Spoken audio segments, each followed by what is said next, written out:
اللہ کے نبی نے فرمایا کہ تمہارا رب بہت حیا والا ہے. اس کو حیا آتی ہے کہ جب کوئی اس کا غلام، اس کا بندہ ہاتھ اٹھا کے اس سے دعا مانگے اور وہ ہاتھ خالی لٹا دے. تو اللہ تعالیٰ کو حیا آتی ہے کہ اللہ تعالیٰ کسی انسان کے ہاتھ خالی نہیں لٹاتے. وہ بڑی بزرگی اور حیا والے ہیں. امیجن کریں ایک فقیر شخص آپ سے عاجزی سے ہاتھ اٹھا کے مانگ رہا ہے. ہم جو کہ خود فقیر ہیں اور غریب ہیں اور بالکل ناکارے ہیں، نہ ایمان ہے نہ کچھ ہے ہم میں، ہمیں بھی ترس آتا ہے اور ہم کچھ نہ کچھ دے دیتے ہیں اسے کہ اس نے ہاتھ پھیلائے میرے سامنے. تو جو مالک الملک ہے اور بادشاہوں کا بادشاہ ہے اور جسے خزانے اتنے کہ اندازے ہی کوئی نہیں، اس سے جب اللہ کوئی انسان ہاتھ اٹھا کے دعا مانگتا ہے تو اللہ کی بھی نے کہا کہ اللہ کو حیا آتی ہے کہ وہ ان ہاتھوں کو خالی لٹا دیں. تو اس لیے وہ خالی نہیں لٹاتے اور اس کو لازمی کچھ نہ کچھ دیتے ہیں. اور اللہ کے صلی اللہ علیہ وسلم اپنے ہاتھوں کو اپنے کندھوں کے برابر اٹھاتے ہیں اور اپنے ہاتھوں کی جو ڈائریکشن تھی وہ اپنے چہرے کی طرف کرتے ہیں. His palm hand used to face his face. ٹھیک ہے صلی اللہ علیہ وسلم. اسی طرح سے دعا شروع کس طرح کرنی چاہیے؟ توبہ استغفار سے. سب سے پہلے اپنے گناہوں سے توبہ مانگنی چاہیے. آپ سلیمان علیہ السلام کو دیکھ لینا، انہوں نے کیا دعا مانگی؟ رب اغفر لی وہب لی ملکا، یا اللہ مجھے معاف کر دے اور مجھے ایسی سلطنت دے جیسی تو نے آج تک کسی کو نہیں دی. کیونکہ جیسے ہی انسان نے اپنے گناہوں سے توبہ مانگی، اللہ نے اس کی گناہوں کو معاف کر دیا اور اللہ سے راضی ہو گیا. اب اللہ راضی ہے، اسے جو مرضی منوا لو. اور فوراً سے اللہ سلیمان نے کیا دعا کی؟ اللہ مجھے معاف کر دے رب اغفر لی. اور پھر دعا اللہ کی شان، مطلب سبحان. دیکھیں ایک شخص ہے وہ کسی لاکھ پتی سے کچھ مانگتا ہے تو وہ لاکھوں میں یہ کچھ تھوڑا مانگے گا نا. لیکن ایک شخص جو کہ پریزیڈنٹ کے پاس جائے، جس کے پاس جو بہت رچ بھی ہے اور اس کے بزنس بھی ہے، سب کچھ ہے اس کے پاس، تو وہ اسے کہے مجھے میرے ادارے کے لیے 20 روپے چاہیے مجھے. سو شرم نہیں ہے کہ کس سے مانگ رہا تو نا. تو جتنا انسان کا اسٹیچر ہوتا ہے اتنی بڑی دعا مانگنی چاہیے. کسی بادشاہ کے پاس آپ جائے کہیں گے مجھے 200 روپے چاہیے تھے، میں آپ کے پاس لے آیا. انسان مناسب نہیں لگتا. تو جب اللہ رب العالمین کے سامنے انسان دعا مانگے، اور تو چھوٹی چھوٹی دعا بھی مانگنی چاہیے اللہ کے سامنے، کیونکہ وہ ہر چیز کو پورا کرنے والا ہے، کیونکہ ہم اسی کے محتاج ہیں. لیکن انسان بڑی سے بڑی دعا بھی مانگے تو اپنے دعا کے جو سٹینڈز ہیں ان کو بھی ریز کر لیں. سلیمان علیہ السلام نے کیا دعا مانگی؟ ان سے جو غلطی ہوئی کہ گھوڑے کی وجہ سے ان کی نماز میں ڈیلے ہو گئی، and he was fascinated by the horses. ٹھیک ہے، تو انہوں نے کیا؟ رب اغفر لی وہب لی ملکا، یا اللہ مجھے معاف کر دے اور مجھے اب تو نے معاف کر دیا، مجھ سے راضی ہو گیا ہے اور میرے گناہوں کو نیکیوں بدل دیا ہے، تو مجھے ایسا ملک دے جیسے تو نے آج تک کسی کو نہیں دیا. اور اللہ تعالیٰ نے دعا قبول کی اور دیا ان کو ایسا ملک. ٹھیک ہے، تو اسٹارٹ بائی میکنگ استغفار. ٹھیک ہے، اسی طرح سے استغفار سے پہلے اللہ سبحانہ و تعالیٰ پہ حمد و ثنا، اللہ تعالیٰ کی تعریف اور نبی کریم صلی اللہ علیہ وسلم پہ درود پڑھنا. ایک صحابی آئے اور انہوں نے آتے ہی ہاتھ اٹھایا اور دعا مانگنا شروع کر دی. یا اللہ مجھے یہ دے، یا اللہ مجھے وہ دے. جیسے ہم لوگ یا اللہ پاس کر دے، یا اللہ یہ پیسے دے دے، یا اللہ رزق دے دے، کوئی حمد و ثنا اور درود. تو اللہ کی نے کہا کہ عجلت، تو نے جلدی کی ہے، تو یہ چاہیے تھا کہ اللہ کی تعریف بیان کر، میرے پہ درود پڑھ اور پھر دعا مانگ. علی بن ابی طالب کہتے تھے کہ جو شخص اللہ کے نبی پہ درود نہیں پڑھتا نا دعا سے پہلے، اس کی دعا قبول نہیں ہوتی. So it's very important to praise Allah subhanahu wa ta'ala and to recite and send blessings upon Muhammad sallallahu alaihi wasallam and then make dua. دعا کی قبولیت کے چانسز بہت بڑھ جاتے ہیں جب انسان یہ کام کرتا ہے.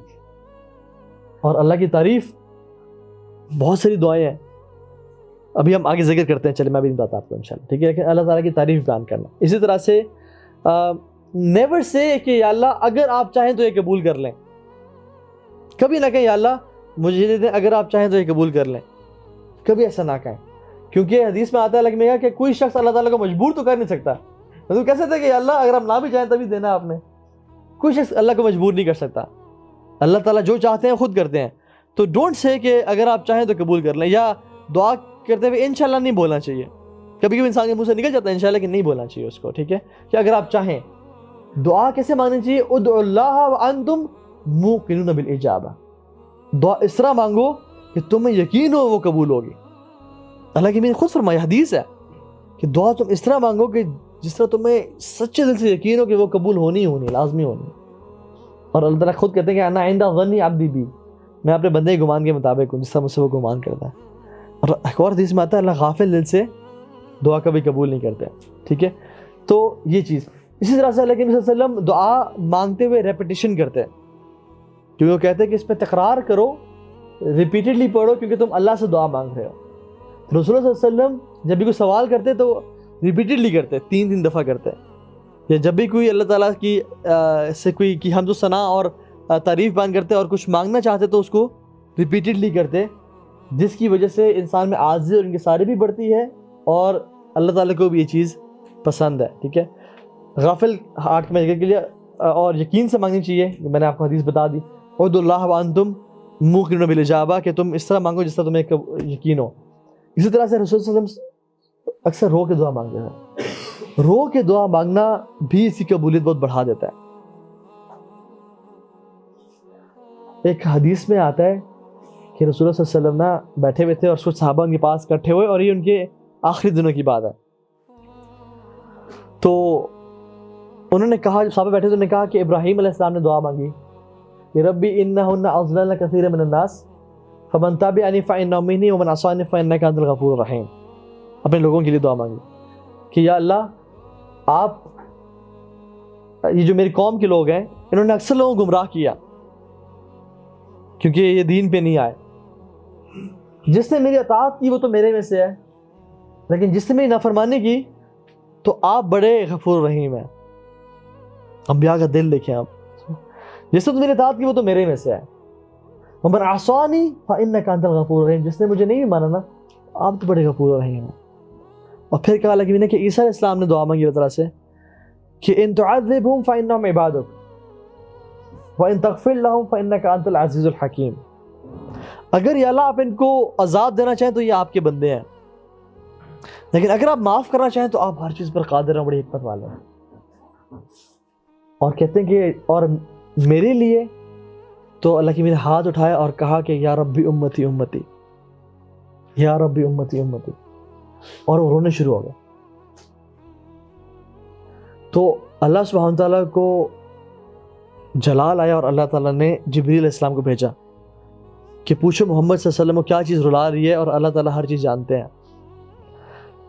تو اللہ تعالیٰ محمد صلی اللہ علیہ وسلم نے کہا کہ اللہ سے پوچھ کیا کہ میرے جانے کے بعد میری امت کے ساتھ کیا کریں گے۔ تو جبریل گئے اور جبریل نے اللہ تعالیٰ سے پوچھا اور اللہ تعالیٰ نے جواب دیا اور کہا کہ بتایا کہ اِنَّا سَنُرْضِيكَ فِي أُمَّتِكَ وَلَا نَسُوءُكَ، ہم آپ کو آپ کی امت کے حوالے سے راضی کر دیں گے اور ان کو کبھی بھولیں گے نہیں۔ اور اللہ کے نبی رو رہے تھے اس حالت میں۔ اب یہ اس سے 2 چیزیں ہمیں سمجھ آتی ہیں سبحان اللہ، ایک تو رونا دعا میں، عاجزی انکساری اختیار کرنا، اور دوسری بات اللہ کے نبی صلی اللہ علیہ وسلم کی ہمارے لیے دعا۔ واللہ اگر ہم ساری زندگی بھی سجدے میں گزار دیں کہ ہم اللہ کے نبی کی امت میں سے ہیں اور انہوں نے جو ہمارے لیے دعائیں کی، ہم شکر ادا نہیں کر سکتے۔ تو کبھی کبھی نا 2 نفل پڑھیں شکرانے کے کہ الحمدللہ ہم امت محمدیہ میں سے ہیں، جن کی تعریف، جن کی عظمت، جن کا پاک ہونا اللہ تعالیٰ نے خود بیان کیا، جن کی نگاہوں کا پاک ہونا، وما زاغ البصر وما غوا، خود بولا، جن کی زبان کی پاکیزگی، وما ينطق عن الهوى ان هو الا وحی یوحی، جن کا جو ہے نا جلسہ اور جن کی پریزنس اللہ تعالیٰ نے پاک قرار دی، جن کی امت کے بارے میں کہا کہ کنتم خیر امت اخرجت للناس، تو محمد صلی اللہ علیہ وسلم یہ وہ ہستی ہیں کہ جنہوں نے ہمارے لیے دعائیں کی، اور اللہ تعالیٰ نے کہا کہ انا سنردیک فی امتک ولا نسوءک، ہم آپ کو راضی کر دیں گے آپ کی امت کے معاملے میں، اور ہم ان کو بھولیں گے نہیں، ہم ان کو بھلائیں گے نہیں۔ اور یہی وجہ ہے کہ آج ہم اتنے گناہوں میں ہیں لیکن ہمیں بندر و خنزیر نہیں بنایا جا رہا اور ہمیں تباہ نہیں کیا جا رہا، یہ رسول اللہ صلی اللہ علیہ وسلم کی دعائیں ہیں۔ اسی طرح سے دعا کرتے ہوئے اللہ تعالیٰ کے نام لینا، اللہ تعالیٰ خود کہتے ہیں وَلِلَّهِ الْأَسْمَاءُ الْحُسْنَى فَادْعُوهُ بِهَا، اللہ کے تمام خوبصورت نام ہیں، ان کے ذریعے دعا مانگو۔ تو اللہ تعالیٰ کے نام یا حی یا قیوم یا رحمان یا ذا الجلال والاکرام، یہ دعائیں کرتے کرتے یہ ان کے نام پکارنا، ٹھیک ہے۔ ایک حدیث میں آتا ہے ایک شخص نے کہا یا ذا الجلال والاکرام، ایک صحابی نے کہا، تو اللہ کے نے کہا کہ تم نے اللہ تعالیٰ کے ایسے ناموں کا ذکر کیا ہے کہ اگر اس کے بعد تم جو دعا مانگو وہ قبول ہوگی۔ اور یہ صرف ان صحابی کے لیے نہیں تھا، یہ ہم سب کے لیے ہے۔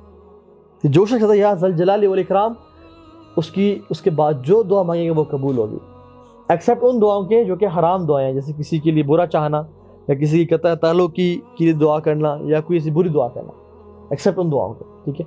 اسی طرح سے ایک صحابی نے کہا کہ لا الہ الا انت سبحانک انی کنت من الظالمین، تو اللہ کی نے کہا کہ تم اس کے بعد بھی جو دعا کرو گے وہ قبول ہوگی، کیونکہ یہ اتنی امیزنگ سٹیٹمنٹ ہے، بلکہ حدیث میں بھی آتا ہے کہ جو شخص میرے بھائی یونس کی دعا مانگے گا اور اس کے بعد جو دعا کرے گا وہ دعا لازمی قبول ہوگی، اور وہ کیا ہے؟ لا الہ الا انت سبحانک انی کنت من الظالمین۔ پہلے تو اس نے بیان کیا کہ لا الہ الا انت، یا اللہ آپ کے علاوہ کوئی معبود نہیں ہے، صرف آپ ہی اللہ ہیں، سبحانک and you are perfect، انی کنت من الظالمین and I am the most imperfect، I am the one who is faulty، اور میں ہی گناہ گار ہوں۔ تو اللہ آپ کے علاوہ کوئی بات کے لائق نہیں ہے، آپ پاک ہیں اور میں گناہ گار ہوں۔ جو شخص یہ کہے گا نا اس کی دعا لازمی قبول ہوگی۔